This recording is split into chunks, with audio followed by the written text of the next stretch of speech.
तो देखो ये सेकंड पार्ट है। इससे पहले एक कलेक्शन ऑफ डेटा जो सेकंड चैप्टर है स्टैटिस्टिक्स का 11th क्लास इकोनॉमिक्स का, इसका सेकंड पार्ट है। ये फर्स्ट पार्ट आ चुका है। अगर आपने फर्स्ट पार्ट नहीं देखा तो पहले फर्स्ट पार्ट देख लो, उसके बाद ये सेकंड पार्ट देखना। इसमें आज हम पढ़ेंगे सेंसस मेथड से शुरुआत करेंगे। हम पढ़ेंगे इसमें हम सेंसस मेथड, सैम्पलिंग मेथड्स के अलावा काफ़ी 2-3 चीज़ें हो रही हैं। तो हम देखते हैं सेंसस मेथड और सैम्पलिंग मेथड। तो देखो दो तरह से हम डेटा को जो है कलेक्ट करते हैं। एक होता है सेंसस मेथड और एक होता है सैम्पल मेथड। तो पहले देख लेते हैं सेंसस मेथड का मतलब क्या होता है। मान लो हमें एक लोकेलिटी है, कोई एरिया है, उस एरिया में जो लोग रहते हैं, तो हमें अगर सर्वे करना है तो एक मेथड तो यह है कि हम सभी का डेटा कलेक्ट करें। जैसे मान लीजिए इस एरिया में मान लेते हैं 50 लोग हैं, 50 लोग रह रहे हैं, तो हम सभी से जाके इन्फॉर्मेशन लें, सभी ऑल पीपल। ठीक है, एक मेथड तो ये है। और दूसरा मेथड है जिसमें हम जो हमें सर्वे करना है, वो सर्वे में हम क्या करें, हम पूरा ये ऑल डेटा, ऑल पीपल से डेटा ना कलेक्ट करके केवल एक सैंपल, मान लीजिए हमने एरिया में ये देखना है कि वाटर क्वालिटी कैसी है, वाटर की जो है ना क्वालिटी कैसी है।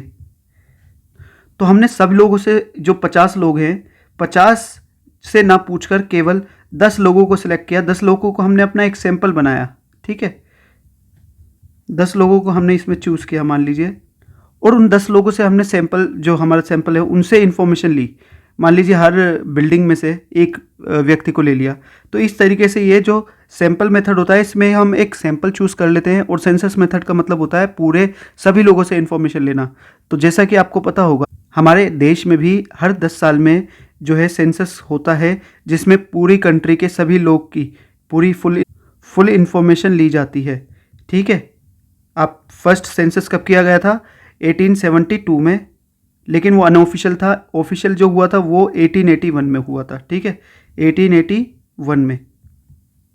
और सेंसस को हिंदी में बोलते हैं जनगणना, और सैंपल मेथड को बोलते हैं प्रतिदर्श विधि। ठीक है, अब एक चीज़ और, हाँ, लास्ट जो सेंसस हुआ था हमारे देश में वो कब हुआ था? 2011 में। अब 2021 का होना था। ठीक है, तो अगर इसे लिखें तो पहला पॉइंट बनेगा कि इसमें होल डेटा या फुल इंफॉर्मेशन कलेक्ट की जाती है, फुल इंफॉर्मेशन। ठीक है, और इसमें केवल ओनली सैंपल इंफॉर्मेशन या सैंपल डेटा इज कलेक्टेड। ठीक है, दूसरा पॉइंट है इसका कि इसमें मोर एक्यूरेसी पाई जाती है। ऐसा क्यों? क्योंकि देखो, जब आप पूरा डेटा कलेक्ट करोगे तो गलती की गुंजाइश ही नहीं होगी। इसमें तो हो सकता है सैंपल में कोई इन्फॉर्मेशन गलत आ जाए, है ना, कम लोगों की इन्फॉर्मेशन है, कुछ भी गड़बड़ हो सकती है। जैसे एक एग्जांपल है, जब आपने देखा होगा जब न्यूज़ चैनल्स क्या करते हैं, जब इलेक्शन होते हैं ना, इलेक्शन का पोल रिजल्ट देते हैं, तो वो कहते हैं कि हमारे सर्वे के मुताबिक ये वाली पार्टी जो है जीत रही है। दूसरा न्यूज़ चैनल बोलता है हमारे सर्वे के मुताबिक ये वाली पार्टी जीत रही है। वो इसलिए होता है कि उनका जो सैंपल होता है, वो क्या करते हैं, पूरे इन्फॉर्मेशन तो पूरे राज्य की नहीं लेते या पूरे एरिया की। वो क्या करते हैं, हर एरिया से एक सैंपल चूज़ कर लेते हैं। मान लीजिए हर लोकेलिटी से 10 लोगों को चूज़ कर लेते हैं और पूछ लेते हैं बताओ कौन सी पार्टी को आप वोट देना चाहते हो। उसके आधार पर वो बता देते हैं कि ये पार्टी जीत सकती है। यानी उनका जो सैंपल है, तो अगर सैंपल गलत ले लिया गया तो एक्यूरेसी नहीं आएगी आपके रिजल्ट में। तीसरा पॉइंट है, इस जो मेथड में मोर टाइम, क्या लगता है, more time, money and labour इसमें लगती है। और इस वाले मेथड में लेस टाइम, मनी, लेबर। ठीक, चौथा पॉइंट है, ये मेथड जो है ना जनरली वो स्मॉल एरिया के लिए ज़्यादा ठीक रहता है, क्योंकि स्मॉल एरिया में आप फुल इन्फॉर्मेशन कलेक्ट कर सकते हो। लेकिन ये जो मेथड है ये लार्ज एरिया, बिग एरिया के लिए अच्छा होता है, क्योंकि लार्ज एरिया में आप पूरा डेटा कलेक्ट करना आपके लिए बहुत मुश्किल हो जाएगा। तो ये मेथड वहाँ ठीक रहता है।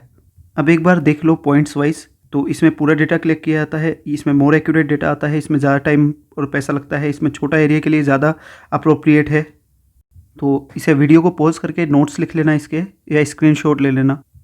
इसके बाद ये हिंदी में भी है, संपूर्ण डेटा पूर्व जानकारी अधिक सटीकता देता है ये मेथड, और आपको जो है ये अधिक समय, पैसा, धन वगैरह लगता है, छोटे क्षेत्र के लिए उपयुक्त है। इस तरीके से आप इसमें भी देख सकते हो, कम सटीकता, कम पैसे में मतलब इसमें लगता है, और बड़े क्षेत्र के लिए ज़्यादा अच्छा है, और केवल नमूना सैंपल डेटा होता है इसमें। नेक्स्ट टॉपिक है हमारा मेथड्स ऑफ सैम्पलिंग। ठीक है, कैसे कैसे मेथड्स होते हैं। मेथड्स ऑफ सैम्पलिंग, हिंदी में बोलते हैं प्रतिदर्श की विधियाँ। तो देखो ये जो होता है ना मेथड्स ऑफ सैम्पलिंग, वो दो तरह के होता है। एक तो होता है रैंडम सैम्पलिंग यानी प्रोबेबिलिटी के आधार पर, और एक होता है नॉन रैंडम। ठीक है, एक रैंडम सैम्पलिंग और दूसरा नॉन रैंडम सैम्पलिंग। ठीक है, इसे हिंदी में बोलते हैं यादृच्छिक, और इसका भी है गैर यादृच्छिक प्रतिदर्श। अब देखो सिंपल सा है, जो सैम्पलिंग का मेथड होता है ना, जो हम सैंपल कलेक्ट करते हैं, जैसे मान लो हमारे पास इतना बड़ा डेटा है, इसमें से हमें एक सैंपल चूज़ करना है अपनी इन्फॉर्मेशन के लिए, छोटा सा सैंपल। अब हमारे पास कितने मेथड्स हैं, एक तो है हमारे पास रैंडम सैम्पलिंग। रैंडम सैम्पलिंग में क्या होता है, हम इसमें से है ना कोई सा भी डेटा चूज़ हो सकता है। लॉटरी हमने लगाई, हमने नंबर डाले, पर्चियाँ डाली, और पर्ची में मान लो 50 मेंबर रहते हैं लोकेलिटी में, और 50 में से 10 चूज़ करने हैं, तो 10 को लॉटरी पे नाम लिख कर और 10 को चूज़ कर लिया। ये मान लीजिए 11th क्लास है, 11th क्लास में 50 स्टूडेंट्स हैं, उसमें से 10 स्टूडेंट्स चूज़ करने हैं किसी सर्वे के लिए या किसी भी चीज़ के लिए। तो उनमें बच्चों के पर्चियों पे नाम लिखा और 10 बच्चों को चूज़ कर लिया। तो ये तो हो गया रैंडम सैम्पलिंग। ये प्रोबेबिलिटी के आधार पर है, और इसमें हर बच्चे को इक्वल चांस मिलेगा, या हर यूनिट को, जो भी इसमें है ना टोटल डेटा में, उसमें हर यूनिट को इक्वल चांस मिलेगा सैंपल में सेलेक्ट होने का। जबकि दूसरा देखो नॉन रैंडम। नॉन रैंडम में क्या होता है, इसमें किसी की प्रोबेबिलिटी नहीं होती। मान लो इसमें 50 लोगों में से 10 लोग चूज़ करने हैं, तो वो बिना रैंडमली, जो रिसर्चर है वो क्या करेगा, अपनी मर्जी से किसी को भी चूज़ कर लेगा। इसमें जो हर यूनिट है, मान लो इसमें 50 लोग हैं, 50 लोगों में सबका इक्वल चांस नहीं रहेगा सिलेक्ट होने का। ठीक है, उस रिसर्चर पे डिपेंड करता है, रिसर्चर के मेथड पे डिपेंड करता है, वो कन्वीनियंट मेथड यूज़ करता है या पर्पसिव मेथड यूज़ करता है। अभी हम आगे देखेंगे कौन कौन से मेथड है। ठीक है, अब हम इसको रैंडम और नॉन रैंडम में ना करके सिंपल हम अपने 5 मेथड्स देखेंगे कौन कौन से हैं सैम्पलिंग या सैम्पल डेटा चूज़ करने के। तो पहला है हमारे पास सिंपल रैंडम सैम्पलिंग। देखो सिंपल रैंडम सैम्पलिंग में जैसे कि अभी ऊपर बताया था कि जितना भी, मान लो ये इतना बड़ा हमारा डेटा है हमारे पास, जिसमें 50 लोग हैं, लेकिन 50 में से केवल हमें 10 लोग सेलेक्ट करने हैं। तो अगर हम simple random sampling method use करें तो एक तरह से ये लॉटरी का मेथड होता है। लॉटरी मेथड, 10 लोगों का पर्चियों पे, मतलब 50 लोगों का पर्चियों पे नाम लिखा और 10 लोगों को सिलेक्ट करना है। तो हम इसमें अगर एग्जाम में हमें आ जाता है 3 नंबर में या 4 में, तो आप कैसे लिखोगे, simple random sampling method is that method in which every item और एवरी यूनिट और every person has an equal chance to get selected. हर इकाई का या हर व्यक्ति का जो है उसमें सैंपल में सेलेक्ट होने का इक्वल चांस होता है, और इसमें जो है लॉटरी के आधार पर भी सैंपल को चूज़ किया जा सकता है। इसमें रिसर्चर की कोई इच्छा या डिसीजन नहीं होता कि किस इकाई या किस पर्सन को सिलेक्ट होना चाहिए, किसको नहीं। ये मेथड अक्सर वहाँ यूज़ किया जाता है जहाँ पर जो इकाई हैं या यूनिट्स हैं या पर्सन्स हैं उनमें ज़्यादा विभिन्नता ना हो। मतलब हमें 50 में से 10 लोग सेलेक्ट करने हैं, तो ऐसा नहीं है कि 50 लोग सब अलग अलग हैं, हम किन्हीं भी 10 को चूज़ कर सकते हैं। तो देखो इसके कुछ मेरिट्स हैं और डीमेरिट्स हैं, वो लिखते हैं। मेरिट्स है कि सबके इक्वल चांस है सिलेक्ट होने का, ये एक अच्छा फ़ायदा है इसमें। दूसरा मेरिट, इसमें रिसर्चर का बायसनेस का कोई फ़ायदा नहीं होता। ठीक है, वो पक्षपात नहीं कर सकता। इसमें जो है ये सिंपल सरल इजी मेथड है। इसमें टाइम, मनी और मेहनत कम लगती है, लेस टाइम एंड मनी।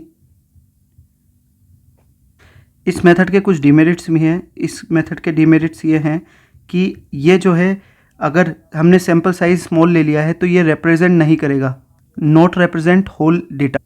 अगर जो पूरा होल डेटा है, अगर उसमें बहुत ही डिफरेंसेस पाए जाते हैं, बहुत ही अलग अलग तरह के लोग हैं, और तो हम केवल 10 लोग इक्वली, मतलब अलग अलग लोग हैं, और हम रेंडमली चूज़ कर लेते हैं, तो ऐसा नहीं है कि हमारे पास इंपॉर्टेंट फिगर या इंपॉर्टेंट आइटम पर्सन आ जाए, वो रह भी सकता है, मिस भी हो सकता है, इंपॉर्टेंट मिसिंग, तो तब दिक्कत हो सकती है।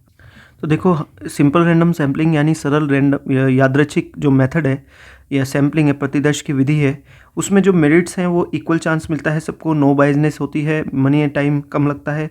डिमेरिट्स है कि स्मॉल है तो रिप्रेजेंट नहीं करेगा, सही से प्रतिनिधित्व नहीं करेगा अगर स्मॉल सैंपल है, और डिफरेंसेस अगर ज़्यादा हैं तो इंपॉर्टेंट डेटा या जो आइटम है वो मिसिंग रह सकता है। समान अवसर जो है मिलते हैं, ये अच्छी बात है, पक्षपात नहीं हो पाता है, आसान विधि है, समय कम, नुकसान जो है कम होता है, और अंतर अधिक है। तो ये हिंदी इंग्लिश दोनों में लिखा है, इसको स्क्रीनशॉट ले लो या फिर अपनी नोटबुक में लिख लो। ठीक, सेकंड मेथड आता है पर्पसिव सैम्पलिंग, हिंदी में बोलेंगे सविचार प्रतिदर्श। अब देखो इसमें लिखना क्या है, it refers to that method, या इससे अभिप्राय उस विधि से है जिसमें पर्पस पर्पजली, मतलब जो भी रिसर्चर चाहता है उसी को सिलेक्ट करता है। मान लो रिसर्चर चाहता है कि मेरी 11th क्लास से जो है 50 बच्चों में से 10 बच्चे सिलेक्ट हों, और वो 10 अपने मनपसंद बच्चों को सिलेक्ट कर लेता है पर्पजली, तो वो इसे बोलते हैं हम पर्पसिव मेथड और सविचार मेथड। बड़ा सिंपल है, कुछ इसमें समझने वाली चीज़ भी नहीं है। अब सबसे पहले इनके मेरिट्स और डीमेरिट्स देख लेते हैं। मेरिट्स डीमेरिट्स करने से पहले आप मुझे ये बताइए कमेंट में कि ये मेथड कब यूज़फुल होगा, मतलब ये कब यूज़ करना चाहिए। तो मैं एक हिंट दे देता हूँ कि देखो, जब एक डेटा है हमारे पास और उसमें से हमें एक सैंपल चूज़ करना है 50 में से 10 का, तो हमें अगर जो 10 लोग हैं जो हमें पता है कि बहुत इंपॉर्टेंट है, इनका सैंपल में आना बहुत ज़रूरी है, तब हम ये जो है पर्पसिव मेथड का यूज़ करते हैं। अब आप रियल लाइफ का कोई एग्जांपल दीजिए जहाँ पर ये पर्पसिव मेथड यूज़ होता होगा, कि जहाँ पर जो कुछ यूनिट्स हैं या फिर कुछ लोग हैं उनका सैंपल में आना बहुत ज़रूरी है, इसलिए पर्पसिव मेथड का यूज़ किया जाता है। तो देखो, मेरिट्स तो बहुत आसान है कि भाई सिंपल मेथड है और लेस टाइम एंड मनी लगता है, और ये इम्पोर्टेंट जो डेटा है ये उनको ले लेता है, इम्पोर्टेंट यूनिट्स या आइटम्स को चूज़ कर लेता है, ये इसकी खूबी है। इसके डिमेरिट्स भी हैं कुछ, क्योंकि इसमें जो है रिसर्चर की मर्ज़ी है, कुछ भी करे तो वो किसी को भी ले सकता है, तो उसमें पक्षपात की संभावना बढ़ जाती है। पक्षपात यानी बाइजनेस, वो बाइज हो सकता है, वो जो है किसी को चूज़ करेगा। मान लो 50 बच्चों में से 10 जो उसके जानकार बच्चे हैं, जो उसको अच्छी इन्फॉर्मेशन देंगे, उन्हें चूज़ कर लेगा, तो बाइजनेस पाई जाती है। और इस मेथड को रिलायबल कम माना जाता है, क्योंकि हर कोई तो इसमें आया नहीं है। जो रिसर्चर ने सोचा, जिसे कलेक्ट चूज़ करना चाहा, उसे चूज़ कर लिया, तो ये रिलायबल भी नहीं है, विश्वसनीय भी नहीं। तो देखिए, हमने इसके मेरिट्स और डिमेरिट्स लिख लिए हैं कि पर्पसिव सैम्पलिंग के यानी सविचार विधि के क्या क्या मेरिट्स हैं, गुण हैं, हिंदी में भी लिख लिए हैं। आप इसका स्क्रीनशॉट ले लो या फिर नोटबुक में नोट कर लो, ठीक है। इसके बाद तीसरा पॉइंट है, हमारा तीसरा जो मेथड है वो है स्ट्रेटिफाइड। स्ट्रेटिफाइड हिंदी में बोलेंगे स्तरित विधि, ठीक। देखो, इस मेथड में क्या होता है, जो होल डेटा होता है ना, उसको ना डिफरेंट ग्रुप्स में बांट दिया जाता है। जैसे ऐसे कर, देखो ऐसे डिफरेंट ग्रुप्स में बांट देंगे। अब इन जो 1 2 3 4 ग्रुप्स में से ना अलग अलग जो है लोगों को चूज़ कर लेंगे और बन जाएगा हमारा सैंपल जो भी बनेगा। यह एग्जाम्पल और अगर इंडिया में जो है कोई सर्वे करना है तो इंडिया को पहले बांट देंगे स्टेट्स में, ठीक। फिर स्टेट्स को बांट देंगे विलेजेस में, ठीक है। और फिर विलेजेस से जो है डेटा कलेक्ट कर लेंगे। तो इस मेथड को बोलेंगे हम स्ट्रेटिफाइड, मतलब स्ट्रेटा में बांट दिया हमने पूरे भारत को, डिफरेंट स्ट्रेटा यानी स्तर कर दिया, डिफरेंट उसके स्ट्रेटा बना दिए, ठीक। तो अब देखो, इस मेथड में हमें सबसे ज़्यादा क्या खूबी मिलती है, हमें भारत के कोने कोने का व्यक्ति मिल गया। अगर हम सिंपल रैंडम सैम्पलिंग करते तो हो सकता है सारे लोग एक ही स्टेट से यानी यूपी से सेलेक्ट हो जाते, मान लीजिए। लेकिन अब हम जब स्ट्रेटिफाइड सैंपल मेथड यूज़ कर रहे हैं ना, तो हमारे पास हर स्टेट से, एवरी स्टेट से कोई ना कोई लोग आएंगे, एवरी विलेज से कोई ना कोई लोग आएंगे। इसका मतलब इसमें जो है ना मोर रिप्रेजेंटेटिव, मतलब ये मोर जो आइटम्स है वो रिप्रेजेंट करेंगे सैंपल को, ठीक है। तो ये मेथड तब यूज़ होता है जब हमें हर जो है छोटे छोटे पार्ट से कुछ किसी ना किसी को सेलेक्ट करना हो। क्योंकि मान लीजिए अगर ये पूरा डेटा है और अगर हमने यहाँ पर लगा दिया सिंपल रैंडम सैम्पलिंग, तो हो सकता है यहीं के लोग सिलेक्ट हो जाएं और ये वाले ना हो। तो हमें ये मेथड से फ़ायदा ये होता है कि इसमें ज़्यादा रिप्रेजेंटेटिव लोग सिलेक्ट होते हैं, ज़्यादा डिफरेंट टाइप के, डिफरेंट कल्चर के, मतलब डिफरेंट टाइप्स के लोग इसमें सेलेक्ट होने के चांसेस बढ़ जाते हैं। ये विधि तब भी काम में आती है, मान लो हमें अगर कोई सैंपल कलेक्ट करना है और हमारे देश में या हमारे जो लोकेलिटी है, कोई लोकल एरिया है, उसमें हिंदू मुस्लिम अलग अलग कम्युनिटी, हिंदू मुस्लिम सिख ईसाई अलग अलग रिलीजन के लोग रह रहे हैं, हमें हर रिलीजन से एक दो दो तीन तीन बंदे लेने हैं या व्यक्ति लेने हैं। तो ये जो मेथड है ना, ये हमें मोर एक्यूरेट या मोर रिलायबल इन्फॉर्मेशन प्रोवाइड करता है, क्योंकि इसमें डिफरेंट टाइप्स ऑफ लोग या different types of units select किए जाते हैं।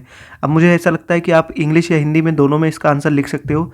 सिंपल ऐसा लिखना कि it refers to that method in which whole data और aggregates is divided into different strata और डिफरेंट ग्रुप्स, या उन्हें विभिन्न वर्गों में या विभिन्न जो है स्तरों में उसको बांट दिया जाता है। फिर विभिन्न स्तरों से जो है सैंपल जो है यूनिट्स को या इकाइयों को या लोगों को चुना जाता है, चयन किया जाता है। तो इससे जो है ये जो मेथड है, इसमें ज़्यादा से ज़्यादा लोग, जो विभिन्न प्रकार के लोगों का सिलेक्शन होना इसमें तय हो जाता है। अब इसके मेरिट्स और डिमेरिट्स देखते हैं। डिमेरिट, पहला पॉइंट है ये मोर रिप्रेजेंटेटिव है ना, मोर रिप्रेजेंटेटिव। दूसरा, ये मोर रिप्रेजेंटेटिव, दूसरा है इसमें कंपेरेटिव डेटा को ये लेती है, मतलब बहुत सारे तुलनात्मक जो है लोगों को, कंपेरेटिव आइटम्स को ये सिलेक्ट कर लेती है, ठीक है। और तीसरा पॉइंट है इसका कि ये मोर रिलायबल है। देखो इसका पहला डिमेरिट्स ये है कि इसका मेथड का तभी फ़ायदा होगा जब हमें पूरे कंप्लीट इन्फॉर्मेशन हो, ओनली व्हेन कंप्लीट इन्फॉर्मेशन हो। क्यों? क्योंकि मान लो अगर कंप्लीट इन्फॉर्मेशन नहीं है तो आप उसको डेटा को उसमें कैसे बांटोगे, स्ट्रेटा में कैसे बांटोगे, जब आपको पता ही नहीं होगा किसके आधार पर बांटना है, ठीक है। दूसरा ये है कि इसमें जो है, इसमें बाइजनेस हो सकती है। बाइजनेस ऐसे हो सकती है, मान लो एक क्लास से कुछ बच्चों को चूज़ करना है, उनको स्ट्रेटा में बांट दिया है। अब मान लो जो अननेसेसरी स्ट्रेटा है उसको भी इसमें ले लिया गया है, तो हो सकता है गलत इन्फॉर्मेशन हो। तो बाइजनेस तब भी हो सकती है जब स्ट्रेटा में बांटा जा रहा है, ठीक है। हो सकता है एक ही स्ट्रेटा में उन बच्चों को रख लिया जाए जो इंपॉर्टेंट है, जिन्हें सैंपल में लेना बहुत ज़रूरी था, और एक ही स्ट्रेटा में उसको डाल दिया मान लो ए ग्रुप में। अब ए ग्रुप से तो मान लो कुछ 2-4 बच्चे ही सिलेक्ट होने या 2-4 लोग ही सिलेक्ट होने, तो अच्छे अच्छे लोगों को ए में डाल दिया तो फिर सब तो सिलेक्ट नहीं हो सकते, तो बाइजनेस यहाँ पर हो सकती है। तीसरा है, अगर हमारा जो साइज़ ऑफ सैंपल है या फिर साइज़ ऑफ पॉपुलेशन है ऑलरेडी वो बहुत स्मॉल है, तो उसको कैसे फर्दर हम स्ट्रेटा में डिवाइड करेंगे, it will be very difficult. तो देखो ये है हमारा सैंपल स्ट्रेटिफाइड सैम्पलिंग के मेरिट्स और डिमेरिट्स दोनों लिखे हुए हैं। स्क्रीनशॉट ले लो या फिर इसको नोट बुक में नोट कर लो, ठीक है, एक बार देख लो। और ये केवल तभी यूज़फुल जब पूर्ण जानकारी हो, तभी आप स्ट्रेटा में डिवाइड कर सकते हो। स्तरों में बांटते टाइम भी आप बाइजनेस हो सकता है, रिसर्चर बाइज्ड हो सकता है, वो स्तरों में बांटते हुए गड़बड़ी कर सकता है। और यदि पहले से ही आंकड़ों का साइज़ बहुत छोटा है, सैंपल ऑफ पॉपुलेशन या साइज़ ऑफ पॉपुलेशन, तो उसको फर्दर स्ट्रेटा में डिवाइड करना बहुत मुश्किल हो जाता है। इसके बाद है next convenience sampling. Convenience sampling को हिंदी में बोलते हैं सुविधानुसार विधि, सुविधानुसार विधि, ठीक है। अब देखो इसमें नाम से पता लग रहा है ये इससे अभिप्राय इस विधि से है, it refers to that method in which जो सैंपल है वो कलेक्ट किया जाता है या चूज़ किया जाता है रिसर्चर की कन्वीनियंस के हिसाब से। अगर रिसर्चर को लगता है कि भाई मेरे को ये कन्वीनियंट है, इसको चूज़ करना है, इसको चूज़ करना है, तो वो अपनी कन्वीनियंस के हिसाब से, मान लो उसको 5 बच्चे चूज़ करने हैं अपनी क्लास से, तो वो जो उसके घर के पास रहते होंगे या जिनसे कांटेक्ट करना आसान होगा वो उनको चूज़ कर लेगा। तो ये मेथड होता है। देखो ये मेथड तभी यूज़ किया जाएगा जब जो जितने भी लोग हैं, मान लो ये 50 बच्चे हैं क्लास में 11 में, 50 के 50 में किसी को भी चूज़ कर लो, अपने रिजल्ट पे या कंक्लूजन पे जो भी अपना सर्वे है उस पर कोई इम्पैक्ट नहीं पड़ने वाला। सब लोग एक जैसे हैं, ठीक है, एक जैसे हैं, कोई डिफरेंस नहीं है, कुछ भी वो नहीं है जब ये यूज़ होगा। और जो है अपना साइज़ ऑफ जो सैंपल है वो भी स्मॉल है, तो ये स्मॉल है तब यूज़ होगा। अच्छा देखो मेरिट्स क्या है, इसके फ़ायदे ये हैं कि ये जो है बहुत ही ईजी है मेथड, बड़ा सिंपल है। और दूसरा इसका फ़ायदा क्या है, इस मेथड में कोई खर्चा नहीं होगा, very less expensive, very cheap method. और इसके कुछ डिमेरिट्स भी हैं, ये अनसाइंटिफिक मेथड है, इसका कोई मतलब साइंटिफिक नहीं है मेथड, और ये नॉट रिलायबल भी नहीं है, ठीक है। तो एक बार इसे इंग्लिश और हिंदी दोनों में देख लो, और जो भी आपको नोटबुक में लिखना है। देखो यूज़फुल ये तब है जब आपका सिमिलर डेटा हो और साइज़ जो है पॉपुलेशन का वो एक जैसा, मतलब छोटा भी हो, कन्वीनियंस मेथड वहाँ पे यूज़ किया जा सकता है। इसके कुछ मेरिट्स हैं, ये ईजी है, वेरी सस्ता है, मतलब बहुत कम खर्चीला है। और डिमेरिट्स या इसके अवगुण ये है कि ये अनसाइंटिफिक है, कोई साइंटिफिक मेथड यूज़ नहीं हो रहा है, रिलायबल भी नहीं है, विश्वसनीय ही नहीं है। कहीं भी अगर इस मेथड से कोई आपने सैंपल डेटा कलेक्ट किया है तो उसकी कोई मान्यता नहीं है, कोई आप उसको डेटा को नहीं मानेगा, आपके सैंपल को या आपके सर्वे को या आपके रिसर्च को। इसके बाद है हमारा 5th कोटा सैम्पलिंग या कोटा मेथड, है ना। हिंदी में इसे क्या बोलते हैं, इसे बोलते हैं अभियंश विधि, या फिर इसे कोटा भी बोल देते हैं, है ना। अब इसमें क्या होता है ना, पूरे डेटा को कुछ परसेंटेज में डिवाइड कर दिया जाता है। जैसे मान लो आपको अपने स्कूल में एक सर्वे करना है कि स्कूल का पानी वानी या स्कूल की टीचिंग क्वालिटी वगैरह सब कैसी है, एक सिंपल सर्वे करना है। तो आप अगर मान लो आपको बच्चों को इकट्ठा वो कलेक्ट करना है इन्फॉर्मेशन, तो आप ऐसा कर सकते हो कि आप परसेंटेज में डिवाइड कर दोगे कि भाई 12th के मैं 10% बच्चे लूँगा, 11th के जो है 10%, और 10th के भी 10%, और 9th के भी 10%। अब बचे 60%। अब 60% में डिवाइड कर दोगे आप 6th, 7th, 8th और 9th, इसको इसको एक सेकेंड, 6th 7th 8th, मान लो आपने कर दिया 20% 6, 20% 7, 20% 8, तो आपने जो 100% डेटा है वो उसको कोटा में कर दिया कन्वर्ट, मतलब इससे इतने इतने बच्चे होंगे और इससे इतने इतने। अब ये सैम्पल, ये रैंडम सैम्पलिंग तो नहीं हुआ क्योंकि सबका इक्वल चांस नहीं है, लेकिन आपको ऐसा लगा कि जो छोटी क्लास के बच्चे हैं उनको ज़्यादा इसमें इंपॉर्टेंस मिलनी चाहिए, तो आपने उसमें से ज़्यादा बच्चों को लिया, या फिर उसमें ज़्यादा सेक्शंस होते हैं। या इसको मेथड को एक तरीके से और समझो कि मान लो आपको एक सर्वे करना है बस स्टैंड पर जाकर, ठीक है, लेकिन आपका जो रिसर्चर है उसने कह दिया कि आप जो सर्वे करोगे उसमें 40% तो होने चाहिए, उसने कह दिया कि 30% मेल होने चाहिए यंग और 30% होने चाहिए फीमेल यंग, और बचा कितने 40%, 20% जो है उसने बोला कि चिल्ड्रन होने चाहिए और 20% उसने बोला ओल्ड एज, है ना, यानी जो बूढ़े हैं बुज़ुर्ग हैं उन वो होने चाहिए। तो आपने देखा कि इसमें कोटे में डिवाइड कर दिया है कि इतने इतने होने चाहिए। मान लो उसने बोला था कि 100 लोगों का जो है डेटा कलेक्ट करके लाओ, तो यानी 30 लोग उसमें कैसे होंगे यंग मेल और 30 यंग फीमेल और 20 जो है चिल्ड्रन होंगे और 20 जो है ओल्ड एज बुजुर्ग होंगे, वो मेल फीमेल कुछ भी हो सकते हैं। तो आपने देखा कि जो कोटा मेथड होता है उसमें हम पहले ही अपनी पॉपुलेशन को या पूरी संपूर्ण आंकड़ों को किसी कोटे के आधार पर बांट देते हैं। इसी मेथड को अगर आप स्कूल या क्लास में अप्लाई करो तो इस मेथड का ये फॉर्मूला होता है कि हमें हर ग्रुप का है ना कुछ ना कुछ परसेंटेज ऑफ पॉपुलेशन मिल जाता है, और हमें ये देखना होता है इसमें कि हमें किसको ज़्यादा परसेंटेज देनी है, ठीक है। अब आप कहोगे कि स्ट्रेटा जो मेथड था वो भी यही था, तो स्ट्रेटा ये नहीं था। स्ट्रेटा में आप क्या करते हो कि मान लो आपने इस पूरे नेशन को स्टेट्स में डिवाइड किया, स्टेट में डिवाइड किया, स्टेट के बाद आपने विलेज में डिवाइड कर दिया, और आपने इसमें कोटा नहीं दिया है कि कितने लोग, हर विलेज से इक्वल लोग लिए जाएंगे। मान लो हर विलेज से अगर 10 लोग लिए जाएंगे तो हर विलेज से 10 ही लोग लिए जाएंगे। अगर पूरे देश में 500 विलेज है मान लेते हैं तो 5000 लोगों का सिलेक्शन होगा, जबकि इसमें कोटा है, सिलेक्शन हो रहा है कोटा का। इसमें 12th के बच्चे कम सिलेक्शन हो रहा है और 9th के 6, 7, 8 के बच्चों का ज़्यादा सिलेक्शन हो रहा है, यानी इसमें इक्वल चांस सबका नहीं है, सबको अलग अलग चांस मिल रहा है, हर क्लास का अलग है। अब देखो आपका क्या होमवर्क है, आपको कमेंट में जब आप ये वीडियो देखोगे तो आपको डेफिनेशन इसकी कमेंट में लिखनी पड़ेगी। देखो सिंपल हिंदी में मैं बोलता हूँ कि इस विधि के अनुसार या इस विधि में संपूर्ण जनसंख्या को विभिन्न वर्गों में विभाजित कर लिया जाता है और फिर उन वर्गों को कोटा निर्धारण कर दिया जाता है। उसी कोटे के निर्धारण के अनुसार उस ग्रुप से लोगों को लिया जाता है या इकाइयों का चयन किया जाता है। इंग्लिश में in this method whole population or whole data is divided into different groups and quota is determined या quota is given to different groups and units are chosen on the basis of that quota। ठीक है, आपको समझ आ रहा है। For example if you have ये आप example जो मैंने अभी यहाँ पर दिया है आप इसको फॉर एग्जाम्पल में पूरा डाल सकते हो, 2-3 लाइन इसमें आ जाएंगी, तो आपका 4 नंबर का क्वेश्चन बन जाएगा। ठीक है, डेफिनेशन आप कमेंट में लिखो, उसके बाद इसके मेरिट्स और डिमेरिट्स बताते हैं। ये मेथड कहाँ यूज़फुल होता है, इसमें देखो क्या होता है।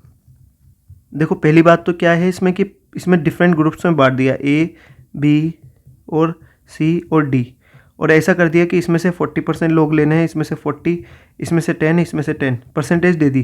ठीक, अब इसका यूज़ कहाँ होता है, वहाँ पर जहाँ पर हमें ये पता हो कि कौन से ग्रुप से हमें ज़्यादा लोगों को लेना है और कौन से ग्रुप से हमें कम लोगों को लेना है। पहली बात तो हमें ये पता होना चाहिए कि यूनिट्स जो है ना वो किस में ज़्यादा महत्वपूर्ण है रिसर्च में शामिल होने के लिए। तो अब इसके मेरिट्स और डिमेरिट्स देख लेते हैं कि भाई सिंपल मेथड है, ठीक। दूसरा जो है लेस एक्सपेंसिव है, ज़्यादा खर्चीला नहीं है, हमें कोई पैसा खर्च नहीं करना। तीसरा जो इसका मेरिट है, तीसरा छोड़ो, इसका डिमेरिट्स देखो कि ये कोई इसमें बाइजनेस हो सकती है, क्योंकि इसमें बाइजनेस इसलिए हो सकती है क्योंकि जब ये डिवाइड कर दिया जाता है ना इसमें परसेंटेज में, तो जो इन्यूमरेटर्स होता है गणक जिसे हमने इन्फॉर्मेशन लेने के लिए भेजा है इन्यूमरेटर, अब हम उसके ऊपर छोड़ देते हैं कि 40%, मान लीजिए हमने बस स्टैंड पे भेजा और बोल दिया कि 20%, 30% मेल यंग होने चाहिए, 30% फीमेल यंग और 10% बुजुर्ग लोग और 10% चिल्ड्रन। अब उसकी मर्जी है वो किसको लेता है, तो यहाँ बाइजनेस आ सकती है, वो अपने पसंद से लोगों को भी ले सकता है। दूसरा इसमें ये मेथड ज़्यादा रिलायबल नहीं है क्योंकि सबका इक्वल चांस नहीं है। हो सकता है कि ये जो 10% है इसमें से ज़्यादा जो यूनिट्स हैं या जो लोग हैं इसमें ज़्यादा इंपॉर्टेंट है, तो ये रिलायबल भी नहीं है कोई, मतलब प्रॉपरली अगर इससे आपने कोई कंक्लूजन निकाला है तो जो रिजल्ट आएगा उस पर कोई ज़्यादा लोग ट्रस्ट नहीं करेंगे। इसके बाद नेक्स्ट आता है 6 पॉइंट पर हमारा सिस्टमेटिक सैम्पलिंग। हिंदी में व्यवस्थित प्रतिदर्श। ठीक है, देखो ध्यान से समझो इस मेथड में होता क्या है। इस मेथड में हर nth आइटम को सिलेक्ट किया जाता है। कैसे? मान लीजिए आपके पास 100 स्टूडेंट्स है और उसमें से केवल 10 स्टूडेंट्स को सिलेक्ट करना है। अब अगर 10 को सिलेक्ट करना है 100 में से, सैंपल कितने का चाहिए? 10 का। तो हम इसे डिवाइड कर देंगे, यानी अब हमें 10 नंबर को लेना है। वो कैसे लेना है? देखो, अगर हमने मान लीजिए पहला आइटम जो है 5th आइटम लिया है, तो अब फिर उसके बाद 15th, उसके बाद 25th, फिर 35, ऐसे होगा। मान लीजिए हमने अगर पहला लिया है 10th, तो दूसरा लेंगे हम 20th, तीसरा लेंगे हम 30th, ऐसे। इसमें पहली कंडीशन कि हम होल डेटा को पहले अरेंज कर लेंगे सिस्टमेटिकली। अब अरेंज कैसे करेंगे? Arrange in order. कैसे? या तो न्यूमेरिकली, एल्जेब्रिकली, ये हमने कर। अब देखो ये मेथड तब यूज़ किया जा सकता है जब हमें पता हो कि हर जो सेलेक्ट कर रहे हैं हम 5th, 15, 25, 35, ये जो हैं ये हमें सही सूचना प्राप्त करवा देंगे। या 10, 20, 30, मतलब हमें जो पहला हमें नंबर चूज़ करना है 5th, वो हम पहला तो कोई सा भी चूज़ कर सकते हैं, 5th हो, 6th हो, 7th हो, 1 to 10 कोई सा भी। उसके बाद जो है हम जो है सिस्टमेटिक तरीके से करेंगे। तो इसमें जो है ये इसके मेरिट्स और डिमेरिट्स देख। तो पहला इसका मेरिट है कि ये सिंपल मेथड है, ठीक है। और इसमें जो है दूसरा, पक्षपात या बायसनेस की कोई संभावना नहीं है। बायसनेस नो या पक्षपात नहीं। इसके कुछ डिमेरिट्स भी हैं कि इसमें जो है इक्वल चांस नहीं मिलता, यानी सभी को समान अवसर नहीं। एक और इसका डिमेरिट है, अगर इम्पोर्टेंट जो है यूनिट है वो यूनिट मिसिंग रह जाता है तो हमारा कंक्लूजन का कोई फ़ायदा नहीं होगा। इम्पोर्टेंट यूनिट मतलब महत्वपूर्ण इकाई अगर मिसिंग या लापता रह जाती है तो, ठीक है। तो देखो आज की वीडियो में हमने ये सब कर लिया है, सैम्पलिंग मेथड्स कौन कौन से होते हैं। इससे पहली वीडियो में हमने जो है methods of collection of data किया था। ऑलमोस्ट इस चैप्टर में सब कंप्लीट हो गया है। एक आध चीज़ें रह गई हैं, मतलब वो इतनी इंपॉर्टेंट नहीं है, लेकिन उसके लिए एक पार्ट 3 या फिर एक एक्स्ट्रा वर्जन आएगा। लेकिन ऑलमोस्ट ये आपका चैप्टर कंप्लीट है। आप ये समझ के अपनी नोटबुक में इसे कॉपी कर लेना कि आपका सेकंड चैप्टर कंप्लीट हो गया है। फर्स्ट पार्ट हमने इंट्रोडक्शन कर लिया है, सेकंड पार्ट हमने कलेक्शन ऑफ डेटा कर लिया है। अब थर्ड चैप्टर हमारे हिसाब से, बुक के हिसाब से फोर्थ भी हो सकता है, तो वो होगा हमारा ऑर्गेनाइजेशन ऑफ डेटा। उसके बाद हम प्रेजेंटेशन ऑफ डेटा करेंगे, फिर हम उसके बाद आगे चलेंगे, ठीक है।